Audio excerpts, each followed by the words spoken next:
Hi friends, இன்றைக்கி நம்ம சூப்பரான எல்லோருக்கும் பிடிச்ச சுவையான முட்டை பிரியாணி தாங்க எப்படி பண்ணலான்னு பார்க்க போகிறோம். அதுவும் குக்கரில் ஒரு 10லேருந்து 20 நிமிஷத்துக்குள்ளேயே அட்டகாசமாக ரெடி பண்ணிடலாம். சூப்பரான ஒரு லஞ்ச் மெனு. வாங்க இதை எப்படி பண்ணலான்னு பார்க்கலாம்.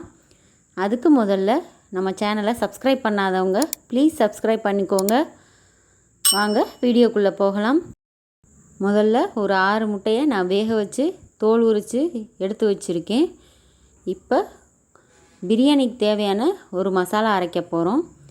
ஒரு 10 பல்லு பூண்டு, ஒரு 10 சின்ன வெங்காயம், ஒரு சின்ன துண்டு அளவு இஞ்சி, ஒரு பிரியாணி இலை, 2 கிராம்பு, ஒரு துண்டு பட்டை, 3 ஏலக்காய், ஒரு அன்னாச்சி பூ. இந்த பிரியாணி ஸ்பைசஸ் எல்லாம் சேர்த்து நல்லா பேஸ்ட்டாக அரைச்சிக்க போகிறோங்க. இது தாங்க இந்த பிரியாணிக்கு நல்லா அரோமா கிடைக்கும். அதுவும் இல்லாமல் இந்த ஸ்பைசஸ்லாம் நம்ம எண்ணெயில் போட்டு தாளித்தோம்னா குழந்தைங்களுக்கு வாயில் அகப்படுங்க. இந்த மாதிரி செஞ்சிட்டோம்னா அந்த மாதிரி பிரச்சனை எதுவுமே இருக்காது.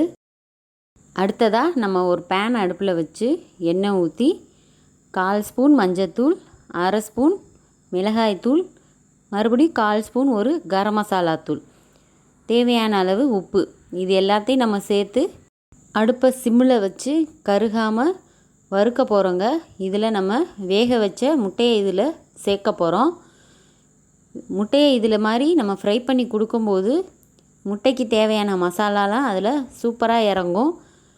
முட்டையை நம்ம அதில் சேர்க்கவுள்ள இந்த மாதிரி ஒரு சின்னதாக ஒரு கட் கொடுத்துக்கலாம். அப்போ தான் அதில் நல்லா அப்சர்வ் ஆகும். இப்போ முட்டையை இதுக்குள்ளே சேர்த்துக்கலாம். நல்லா உடையாமல் நிதானமாக அந்த மசாலாவில் பரட்டி விட்டுக்கலாம். அடுப்பு சிம்மிலே இருக்கட்டுங்க. அப்போ தான் மசாலாஸ்லாம் கருகி போகாமல் இருக்கும்.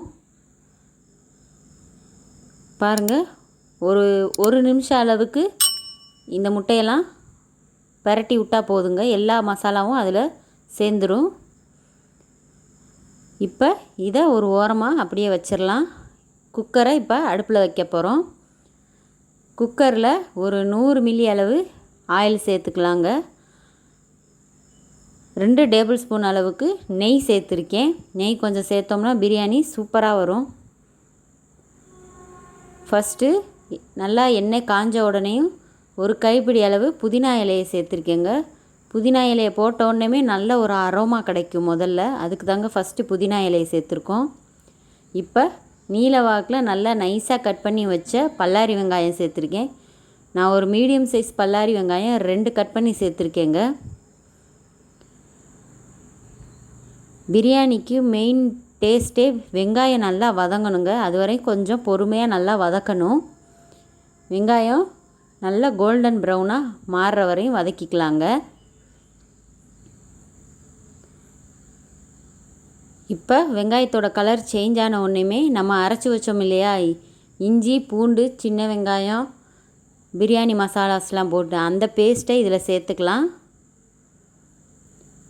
இதோட பச்சை வாசனை போகிற வரையும் நல்லா வெங்காயத்தோடு சேர்த்து வதக்கிக்கலாங்க. இஞ்சி பூண்டோட பச்சை வாசனை போகவும் இப்போ ஒரு மீடியம் சைஸு 2 தக்காளி கட் பண்ணி வச்சுருக்கேன்.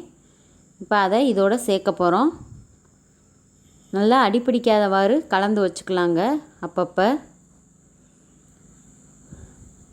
தக்காளியும் சேர்ந்து நல்லா வதங்கட்டும். 2 பச்சை மிளகாய் இதோடு நான் ஆட் பண்ணியிருக்கேங்க. அதையும் இதோடு சேர்த்துக்கலாம். காரத்துக்கு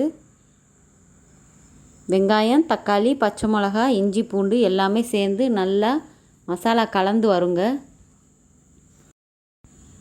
இப்போது நம்ம பிரியாணிக்கு தேவையான அளவு காரத்துக்கு தகுந்த வரமிளகாய் தூள் போட்டுக்கலாம். 1/2 ஸ்பூன் அளவுக்கு மஞ்சள் தூள், இவ்வளோ தாங்க சேர்க்கணும். நம்ம கரம் மசாலா தூள் தனியாக சேர்க்க வேண்டியதில்லை. ஏற்கனவே நம்ம ஸ்பைசஸ்லாம் சேர்த்து அரைச்சிட்டோம் இல்லையா, இனிமேல் போட தேவையில்லை. ஒரு கைப்பிடி அளவு கொத்தமல்லி இலை, இது எல்லாத்தையும் சேர்த்து நல்லா வதக்கிக்கலாம். 1 கப் அரிசிக்கு 2 கப் தண்ணின்னு இப்போ தேவையான அளவு தண்ணி ஆட் பண்ணி கொதிக்க வச்சிடலாம் மூடி போட்டு. அரிசியை ஒரு 15 நிமிஷமாக ஊற வச்சுருக்கேன். அதை வாஷ் பண்ணி எடுத்துக்கலாம். தண்ணி கொதி வர்ற ஸ்டேஜில் நம்ம இப்போ அரிசியை உள்ளே சேர்த்துக்க போகிறோம். அரிசியும் தண்ணியும் சேர்ந்து நல்லா ஒரு அரை வேக்காடு வேகிற வரையும் வெயிட் பண்ணலாம். நல்லா கொதித்து வரட்டுங்க. மூடி போட்டு தேவையான அளவு உப்பும் ஒரு அரை மூடி எலுமிச்சம்பழமும் இப்போ புளிஞ்சு விட போகிறேங்க. எலுமிச்சம்பழ சாறு சேர்க்கும்போது கொஞ்சம் லைட்டாக ஒரு புளிப்பு டேஸ்ட் கிடைக்கும் பிரியாணிக்கு. அது ஒரு எக்ஸ்ட்ரா ஃப்ளேவர் மாதிரி சூப்பராக இருக்கும்.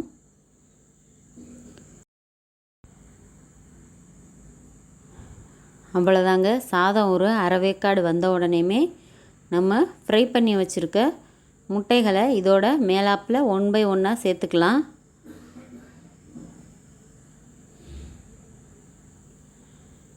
பார்த்து நிதானமாக சேர்த்துக்க போகிறோம். முட்டையை போட்டுட்டு கிளறி விட தேவையில்லைங்க. நம்ம அப்படியே லிட்டு போட்டு மூடி வச்சிடலாம். குக்கரோட லிட்டை போட்டு விசில் வைக்கணும்னு அவசியம் இல்லை. குக்கரோட மூடியை போட்டு ஒரு 10 நிமிஷம் சிம்மிலே வச்சுருக்கலாங்க.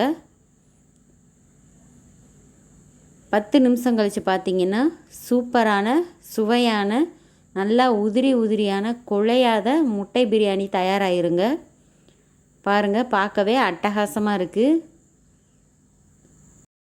ஈஸியாக குக்கர்லேயே சுவையான முட்டை பிரியாணி செஞ்சிட்டோங்க. இந்த வீடியோ உங்களுக்கு பிடிச்சிருந்தா நம்ம சேனலை லைக் பண்ணுங்கள், ஷேர் பண்ணுங்கள், கமெண்ட் பண்ணுங்கள், மறக்காமல் சப்ஸ்கிரைப் பண்ணுங்கள். பக்கத்தில் இருக்கிற பெல் ஐக்கானை கிளிக் பண்ணுங்கள். தேங்க்யூ.